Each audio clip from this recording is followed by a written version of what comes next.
It's the London 2012 Olympics, and the men are getting ready for the 1500 metre final, due to start in just a few minutes. One of the key favourites was Algeria's Taoufik Makhloufi, who was in the midst of a meteoric rise during that season. Prior to this year, Makhloufi had been yet another low-level professional runner trying to make it on the circuit. His personal best of 146.32 for the 800 metres and 332.94 for the 15, whilst impressive, were not on a level where he would be seriously challenging for world medals. However, this year the Algerian had switched coaches, and had dropped both his 800 and 1500 metre personal best by almost 3 seconds. This improvement had catapulted him from a low level also ran to Algeria's first medal threat in athletics since the great Noureddin Morseli. There were of course some suspicions at exactly how this improvement was achieved so fast, but that's a video for another day. But that wasn't all, because just 24 hours earlier, he had lined up in his 800 metre heat in what would be one of the most bizarre performances of the entire Olympics. Going into the heat, Makhloufi was the second fastest man on paper, with a personal best of 143.88. He had also appeared to be in dominant form just a few days ago in the 1500 heats and semi-finals, where he streaked away to emphatic wins in both races. Sure, those races don't mean much on paper, but this was a clear message to his competitors about how strong he was. In the 800 metre heats, the top 3 finishers were guaranteed qualification into the semi-finals,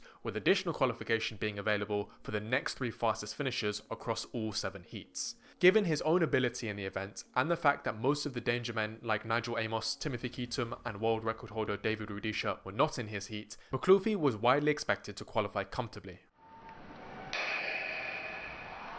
When the race started, the Algerian went off noticeably slower than most of his competitors around the first bend, and immediately darted to the inside lane at the back of the pack during the break. This was not too surprising in itself, as many runners with a good chance of qualification like to hang near the back of the pack for the heats in order to stay out of trouble. For them, falling is their only real chance of not qualifying, so they can afford to hang near the back of the pack whilst everyone else jostles for position. Their ability will allow them to make up that distance when it's necessary in the race. However, there was something off about the way Makhloufi was running. He was immediately falling well behind the pack, and after just 200 meters of the race, pulled up and stepped off the track. At first glance, it appeared that he was injured and had lost his chance to compete for 800 meter Olympic gold. His heat was won in a pedestrian 1:48.05, which would have been near cruising speed for the young Algerian. But despite the initial confusion, there was one alarming warning sign that may have foreshadowed today's events. After such a strong victory in his 1500 semi-final, Makhloufi was walked off the track by an on-site official and seemed to be limping. His left leg appeared to be compromised, and he had been wearing tape for that race designed to compress and reinforce potentially injured areas of the body. Makhloufi was known to be a young and aggressive runner. He would often jostle and push with his competitors to establish position, so much so that it forced him to step on the infield of the track during his semi-final. His tactical style was decisive, as he made sudden moves in the last 300 meter of his heats,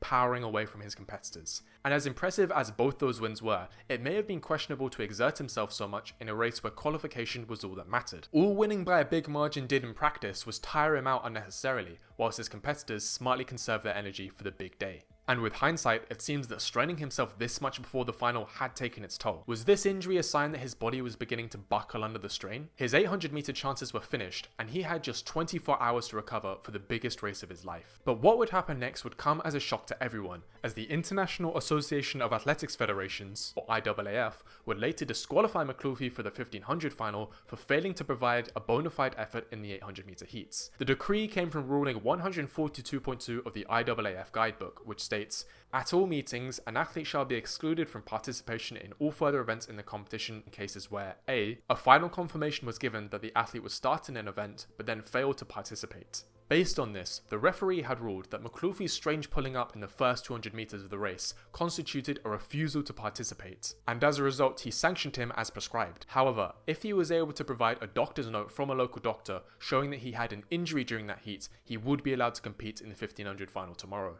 And sure enough, despite how short the notice was, Makhloufi was able to provide that doctor's note confirming a knee injury and allowing him to compete the next day. But of course, if he had an injury this serious mere hours before the Olympic final, it seemed doubtful he could even finish the race, let alone challenge for a medal. All whilst this was happening though, fans had another theory in mind. Because despite being an 800-1500 meter specialist, Makhloufi had not wanted to compete in the 800 meter to begin with. The schedule of the London 2012 Olympics made it near impossible for male athletes to compete in both events, despite despite it being a common double for many top runners. The 800 semi-finals were run less than an hour before the 1500 final, making competing in both seriously unachievable. Makhloufi had been entered into both events against his will by the Algerian Athletics Federation, but it was soon understood that it would not be feasible for him to do the double, which meant that he had to make a choice. Does he run the 1500 or the 800? Well, since the 2012 800 was shaping up to be one of the most stacked finals in history, he likely fancied his chances more in the 15. Defending Olympic and world champion in the event, Asbel Kiprop, had been looking shaky this season with a knee injury of his own. And whilst the 800 was likely to be a brutally quick race, with David Rudisha looking to break his own world record, the 1500 meter was wide open and would probably be a more tactical affair. That suited the Algerian perfectly, who was known to have a powerful sprint finish, even if he maybe didn't have the raw aerobic power of some of his competitors. The choice seemed obvious, but there was a problem. The Algerian Athletics Federation had failed to withdraw him from the 800 before the stated deadline, and therefore Makhloufi would be forced to compete in that event or risk disqualification under the very same rule. Given how impressive he looked in the 1500 heats and how quickly the Algerian Federation were able to produce a doctor's note, it seemed likely that Makhloufi's knee injury was actually a cover story to bypass this issue. It's hard to say definitively, but walking off with a limp after destroying everyone in the semi-final could have been a way to plant the seeds for this story. A little like when you start coughing and saying that you're feeling under the weather the day before you call in sick for work. Despite this potential plan, he still had to run an 800 heat the day before the 1500 final, and may have sandbagged the race in order to ensure he was as fresh as possible going into the next day. Whatever fans may have thought though, the Algerian was on the start line, ready to make his claim for Olympic gold. There was also European champion Henrik Ingebrigtsen and World Championship silver medalist Silas Kiplagat. The races took their mark at the start line. Well, what sort of... Makhloufi drives to the front quick. This odd pacing strategy by the Algerian may have been his bid to control the race from the front. His power and speed suits a slow tactical race, so by running to the front and putting on the brake sharply, he might have been hoping that the others would fall in behind him. This allows him to maintain the lead and dictate the pace and rhythm of the race while staying out of the jostling of the main pack. Aguirre overtaking him threw a wrench in that possible plan, however, and soon Makhloufi had fallen to the middle of the pack. Kiprop had moved up from the back of the field and was monitoring the race closely. They went through the first 400 meters in 58.3 seconds. Not super fast by any means, but decently respectable for championship running. Everyone began to settle into the race, with Nixon Chepseba of Kenya and Bilal Mansour Ali of Bahrain leading. The second lap was a slower 60-second split, with Makhloufi sitting in the middle of the pack.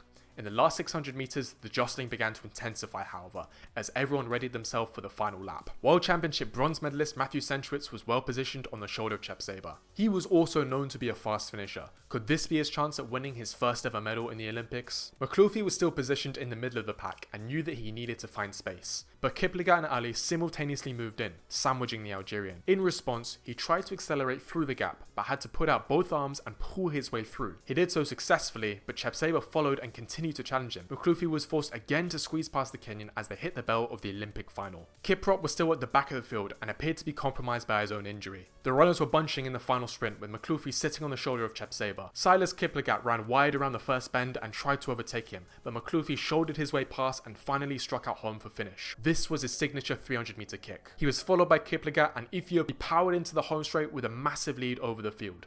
The others began slowly reeling him in, but it was too little, too late. Taoufik Makhloufi took his first ever world title in emphatic fashion, dominating the field like it was just another heat. Lionel Manzano of the USA took silver, with Aguirre taking the bronze. Matthew Centrowitz finished in fourth. After he took the win, many people were quick to notice just how miraculously Makhloufi seemed to recover from that apparently race-ending injury in the 800 meter. Some people criticized these cynical events as what they saw as shady practices of Makhloufi during that Olympics. Others felt he did what was necessary given the scheduling situation and the failure of his athletics federation to give their athlete the best chance of victory. I personally agree with this opinion, as whilst it can seem a bit disingenuous to allegedly fake an injury, I think Makhloufi was just doing what was necessary given the circumstances, and he was not responsible for the terrible organisation of the Algerian Athletics Federation. As many people pointed out, the real issue was not allowing a classic double to be feasible in an Olympic schedule, especially given that this was presided over by 800 1500 meter legend Sebastian Coe in a hometown Olympics. Regardless, the IAAF accepted the official story, and after being a mere afterthought in track just the year before.